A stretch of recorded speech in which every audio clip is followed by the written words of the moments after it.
Good day to you, viewers, from wherever you are hearing my voice this particular day. Um, my name remains Igbinomba Agwan Izodua. Today we're going to be looking at some set of rules, although there are very many, but we are going to be taking some from here. Before I move on, let me quickly give credits to Marriage Advice, which is on Facebook.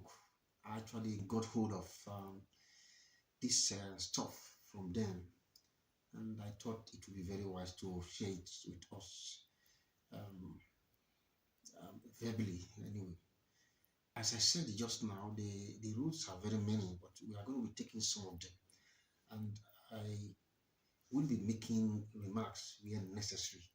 Otherwise, I'm just going to be reading them to us, verbatim from the write-up. The first one I have here is never raise your voice for any reason to your husband. It's a sign of disrespect. This first rule is taken from Proverb, it's backed up rather with Proverb 15 verse 1. Um, Another one here is don't expose your husband's weaknesses to your family and friends. It will bounce back at you. You are each other's keeper. It's backed up by with Ephesians 5 verse 12. Of a truth, when you bring down your spouse, your husband, before friends or relatives or whoever the person may be, you are indirectly bringing down yourself. That's just the honest truth. So, I will particularly advise that if this is your weakness, try to um, see how you can change it, because bringing down your husband before your friends, before your relations, whosoever the person may be, it's not always a good thing.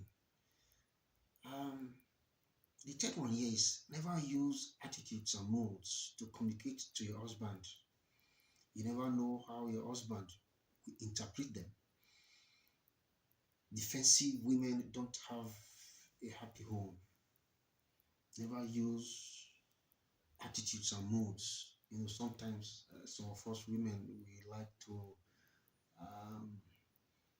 use modes, as in not communicating what you really feel to your husband. Sometimes this can backfire. That's what I feel this particular point is trying to make us understand.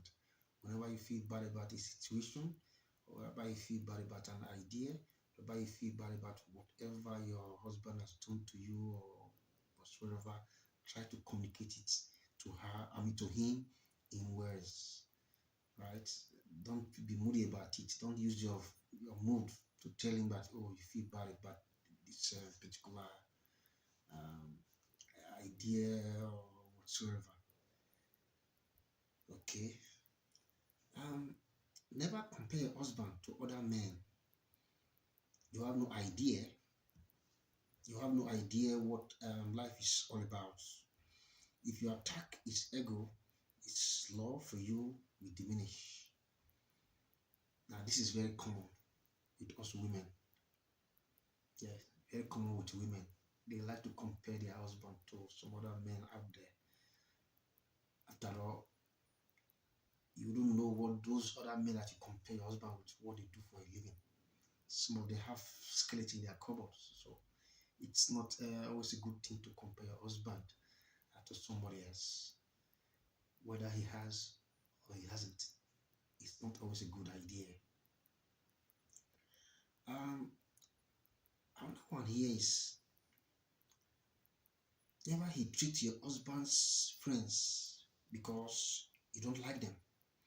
The person who's supposed to get rid of them is your husband himself. This is very nice. This is really very, very nice. I think I don't need to explain this to us women. We already know what this means, and I think if you put it, we should take it to heart and make sure we work with it. The next one here is never forget that your husband married you not your mate or anyone else. Do your duties. This goes to some of us women who, more often than not, always having employed a maid.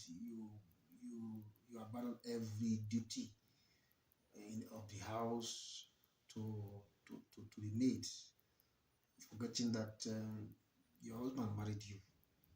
So what this point is trying to make us understand is that don't forget that your husband married you and not the maid. If you abandon the maid to do all things, before you know it, you know what the result may be. Sometimes the maid may end up in your husband's bed. So be careful. The next one here is never assign anyone to give attention to your husband. People may do everything else, but your husband is your own responsibility, right? Never assign anyone to give attention to your husband, because people may do everything for you, but your husband is your own responsibility. So never blame your husband. This is this next. The next one is never blame your husband because he comes home empty-handed. Rather encourage him. For some of us, sometimes whose wives, whose husband, sorry, goes out and comes back sometimes without nothing. It's not your. It will not be good for you to bring him down by discouraging words, by abusive languages, or any other attitude you feel discouraging. Rather, try to encourage him.